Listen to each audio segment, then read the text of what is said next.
Hello everyone, this side Mohit machine यार, बहुत बहुत स्वागत है आपका हमारे यूट्यूब चैनल के ऊपर। और फाइनली हरियाणा आयुष काउंसलिंग का शेड्यूल भी 2023 का आ चुका है। हरियाणा वाले बच्चों तैयार हो जाओ, आपका शेड्यूल भी फाइनली आ चुका है। कितनी फीस रहने वाली है, कैसे शेड्यूल आया है, कब आपको चॉइस फिलिंग करनी है, कैसे चॉइस फिलिंग करनी है, कितनी सिक्योरिटी अमाउंट रहने वाली है, क्या क्या नई गाइडलाइंस है, क्या डॉक्यूमेंट्स के बारे में जानकारी, सब कुछ ईच एंड एवरीथिंग अब आपका भाई आपको ये बताएगा, ईच एंड एवरीथिंग आपको समझाएगा। तो सारे प्रोसेस को ध्यान से समझे।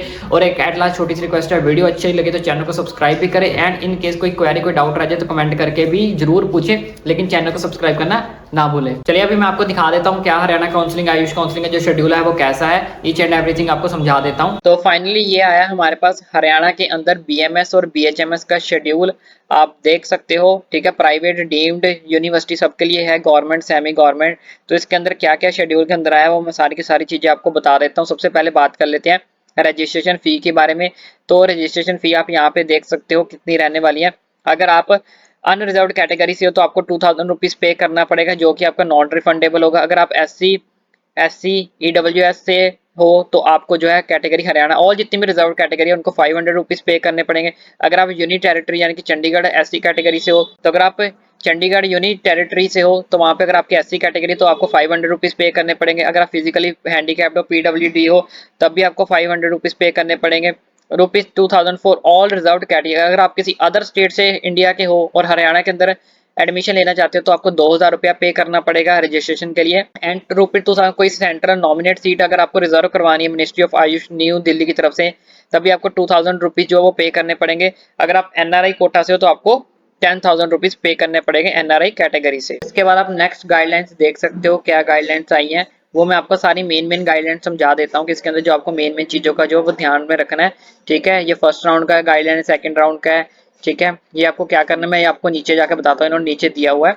ठीक है, और जो यहाँ पे जो आपकी सिक्योरिटी अमाउंट रहने वाली है आप पढ़ सकते हो। The candidate who wish participate second round of counselling want to opt और स्टेट कोटा के अंदर तो उसको 5000 रुपीज पे करने पड़ेंगे सेकंड राउंड के लिए। और 2500 रुपये एससी यानी कि जितने भी बच्चे जो फ्रेश चॉइस फिलिंग करेंगे उनको दोबारा से देना पड़ेगा। ये क्या है, ठीक है, ये आप खुद भी पढ़ सकते हो, कुछ मैं आपको नीचे जो उन्होंने शेड्यूल दिया उसके अंदर समझा देता हूँ आपको। बाकी यहाँ पे बात करें तो डिपॉजिट सिक्योरिटी मनी जो आपकी वो 50,000 रुपये जो आपको सिक्योरिटी अमाउंट है जो वो पे कर जमा करवानी पड़ेगी। लेकिन ये पे कब करवानी है, जो बच्चे सेकंड राउंड के अंदर जाएंगे। ठीक है, सेकंड राउंड के अंदर फ्रेश रजिस्ट्रेशन करेंगे चॉइस फिलिंग करेंगे, ये उनके लिए है, फर्स्ट राउंड वाले बच्चों के लिए नहीं है। ठीक है, तो इस चीज का आपको जो है वो ध्यान में रखना है। सेकंड राउंड का अगर जिन बच्चों ने पार्टिसिपेट करना है तो ये सेकंड राउंड के अंदर ये कंडीशंस है इनकी, तो इस चीज को आपने जो है वो ध्यान में रखना अपने। उसके बाद वो नीचे क्या गाइडलाइंस है वो भी मैं आपको समझा देता हूँ। क्या बाकी आपको पता ही है रिफंडेबल होगी कुछ कंडीशंस के अंदर, वो कंडीशंस आपको पढ़नी है आपने। चलिए अब इसके बाद बात कर लेते हैं यहाँ पे कि गवर्नमेंट कॉलेज के अंदर कितनी आपकी ट्यूशन फी रहने वाली है। गवर्नमेंट एडेड गवर्नमेंट इंस्टीट्यूट ये है श्री कृष्णा गवर्नमेंट आयुर्वेदिक कॉलेज कुरुक्षेत्र जो हरियाणा में पड़ता है। तो यहाँ पे ट्यूशन फीस आपकी 5000 है और अदर चार्जेस आपके 10,482 यानी कि टोटल अमाउंट जो 15,480 रुपीज ₹2 जो आपको पे करने हैं। सेम बाबा खेता नाथ गवर्नमेंट आयुर्वेदिक कॉलेज के अंदर जो है सेम 50,482 रुपीज आपको पे करने हैं। उसके बाद एमएसएम इंस्टीट्यूट ऑफ आयुर्वेदा जो कि सोनीपत हरियाणा में पड़ता है तो यहाँ की जो फीस है वो है 67,500 रुपीज जो आपको वो पे करने हैं पर एनएम के। ये पर एनएम की फीस है यानी कि 1 साल की फीस है। ठीक है, उसके लिए नीचे बात आप यहाँ पे पढ़ सकते हो किन किन के चार्जेस इन्होंने लगाए हैं ये आप पढ़ सकते हो। ठीक है, एनुअल फीस वगैरह जो अपने बीएमएस के लिए है, जो बच्चे उसके अंदर जाना चाहते हैं private self institute with SQ Kurukshetra Haryana and UT Chandigarh के अंदर। ठीक है, 2,40,000 विद एनुअल इंक्रीज 5% यानी कि हर साल आपकी जो है 5% फीस बढ़ती रहेगी, एडिशनल चार्जेस जो है वो 5% बढ़ते रहेंगे। तो इसको आप पढ़ सकते हो यहाँ पे। उसके बाद नीचे आ जाते हैं जितने भी अपने प्राइवेट इंस्टीट्यूट है तो यहाँ की फीस कितनी है 4,75,000 पर एनम की रहने वाली है। किसकी, faculty of system Indian medicine की। ठीक है, जो कि गुरुग्राम में है। तो यहाँ पे कॉशन मनी भी आपकी जो आपकी रिफंडेबल होगी वन टाइम पे 50,000 रुपीज और अदर चार्जेस 2500 यानी कि टोटल अमाउंट आप इन सबको कलेक्ट कर टोटल कर सकते हो। उसके बाद श्री बाबा मस्तनाथ आयुर्वेदिक कॉलेज जो कि रोहतक में पड़ता है तो यहाँ की फीस है 2,75,000, अदर चार्जेस है 1,15,000, टोटल अमाउंट आपको पे करनी पड़ेगी 3,90,000 रुपीज। ठीक है, और इंपॉर्टेंट क्या गाइडलाइंस आई हैं, बाकी इन्होंने बॉन्ड वगैरह के बारे में लिखा होगा वो आपने खुद देखना है, खुद कॉलेज के अंदर पता करना है क्योंकि इन्होंने बॉन्ड के बारे में यहाँ पे मेंशन किया था। बाकी ये यहाँ पे टेंटेटिव सीट डिस्ट्रीब्यूशन है कि किस कॉलेज में अंदर कितनी कितनी सीट्स हैं ये आपको खुद पढ़ सकते हो। ठीक है, सारी पीडीएफ मैंने आपको बता दूंगा, टेलीग्राम पे ऑलरेडी प्रोवाइड कर दी है मैंने, तो टेलीग्राम पे आप देख लेना। ठीक है, सारी सीट्स। उसके बाद यहाँ पे कुछ आर्टिकल्स दिए गए हैं कुछ रिजर्व कैटेगरी के लिए, वो भी मैं आपको दिखा देता हूँ। ठीक है, वो क्या है, यहाँ पे जैसे ये नीचे ये डॉक्यूमेंट्स दिए गए हैं किसका, इनकम डिस्क्लोजर सर्टिफिकेट। ये आपको फुल पे फिल करने के बाद, ठीक है, यहाँ पे सिग्नेचर वगैरह सब कुछ आपने करवा लेने हैं। उसके बाद नीचे आ जाओ, ये आपका एक्स्ट्रा ऑर्डिनरी के लॉज नीचे वगैरह कुछ लिखे, जो आपको पढ़ना चाहो तो पढ़ लो। ठीक है, वो इनकम का सर्टिफिकेट हो गया। बाकी नीचे ये सर्टिफिकेट दिया हुआ है गार्डियन का एफिडेविट, जो आपको भरना है, फिल करवाना है। ठीक है, ये भी आपको फिल करना है। ये हरियाणा रेजिडेंट सर्टिफिकेट, ये आपको फिल करना है। उसके बाद ये department to be issued by department, जो इशू करेगा, ये भी आपको फिल करवाना है। ठीक है, ये सारे के सारे डॉक्यूमेंट जितने भी प्रिंट मार के आपने फिल करवा लेने हैं। कि यहाँ पे ये इनकम सर्टिफिकेट दिया हुआ है, ठीक है, ये भी आपने फिल करवा लेना है। तो इतने जिसके अंदर जितने भी सर्टिफिकेट दिए वो सारे के सारे आपको फिल करवाने हैं।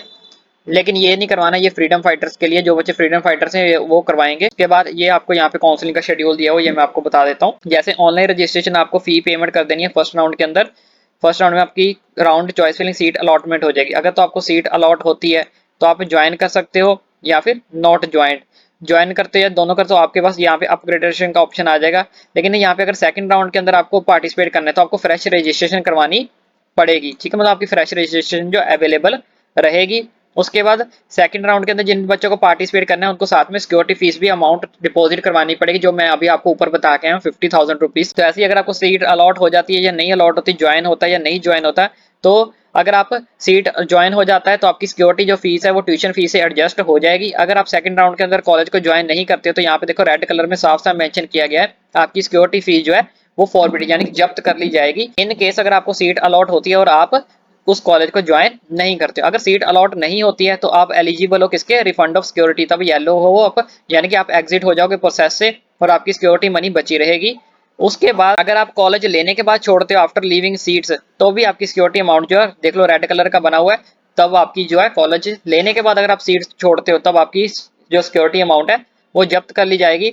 और जिन बच्चों को कोई भी सीट नहीं मिली है, जैसे ये येलो है यहाँ पे, ठीक है, वो फ्रेश रजिस्ट्रेशन करेंगे, फ्रेश यहाँ पे एलिजिबल हो जाएंगे किसके, मॉप अप राउंड के लिए। तो मॉप अप राउंड के अंदर क्या प्रोसीजर है, वही seat allotment with security fees आपको जमा करवानी पड़ेगी, सीट अलॉटेड, फिर ज्वाइन या नॉट ज्वाइन अगर कॉलेज मिल जाता है तो अगर आप ज्वाइन नहीं करते तो आपकी सिक्योरिटी अमाउंट जो है वो जब्त कर ली जाएगी। और अगर सिक्योरिटी फीस एडजस्ट हो जाएगी ट्यूशन फीस के अंदर, अगर आप कॉलेज को ज्वाइन कर लोगे। अगर आप कॉलेज के लिए सीट नहीं मिलती है, किसी भी तरह की सीट नॉट अलॉटेड, तब आपको जो है रिफंड सिक्योरिटी आपकी जो अमाउंट वापस कर दी जाएगी। तो यहाँ पे मैं आपको शेड्यूल समझा देता हूँ कि आपकी जो रजिस्ट्रेशन है वो 7 तारीख से स्टार्ट हो रही है, जो कि 11 तारीख तक चलेगी। कितने बजे तक, शाम 5 बजे तक। उसके बाद मेडिकल जो PWD के बच्चे हैं उनके लिए नोटिस आया कि उनको जो है सर्टिफिकेट के लिए आपको 8 तारीख को विजिट करना पड़ेगा मेडिकल कॉलेज ब्रांच के अंदर, कहाँ पे, Rohtak for benchmark disability certificate के लिए PGIMS के अंदर। ठीक है, ये आप इनके ऑफिशियल वेबसाइट पे जाके भी देख सकते हो, वहाँ पे पूरा शेड्यूल दिया हुआ है। उसके बाद प्रोविजनल एलोकेशन ऑफ सीट आपकी जो आएगी वो 13/9 तारीख को, यानी कि 13/9 मंथ, यानी कि इसी महीने की 13 तारीख को जो है वो शो हो जाएगी। उसके बाद submission of grievance through admission, जो आपकी online allocation of seat provisional regarding, वो भी आप 14 तारीख तक, कोई आपको डाउट वगैरह कोई क्वेरी है तो आप यहाँ पे सबमिशन कर सकते हो, इनके कोई डाउट वगैरह पूछना चाहते हो।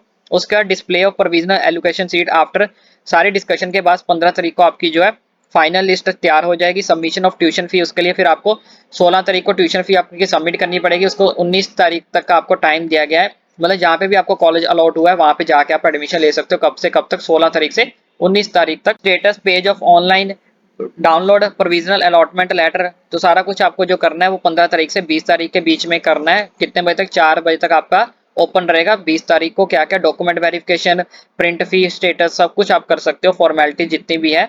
ठीक है, उसके बाद final stated from the college regarding number seat field and vacant, तो फाइनल आपको बताना पड़ेगा और कितना पता लग जाएगा, इनकी तरफ से ही पता लग जाएगा कि 20 तारीख को कितने कॉलेज फिल हो गए, यानी कि कितने कॉलेज के अंदर सीट जो है अभी बची हुई है, वो 20 तारीख को शाम 6 बजे तक ये बता देंगे। तो आई होप आपको सारा का सारा प्रोसीजर समझ आ गया होगा, सारा का सारा प्रोसीजर समझ आ गया होगा। तो इसी तरह आगे कोई प्रोसीजर, कोई नई गाइडलाइंस आती है वो आपका भाई आप तक पहुंचा देगा, लेकिन चैनल को सब्सक्राइब जरूर करेगा ताकि आने वाली सारी अपडेट इन्फॉर्मेशन आपका भाई आप तक पहुंचा सके।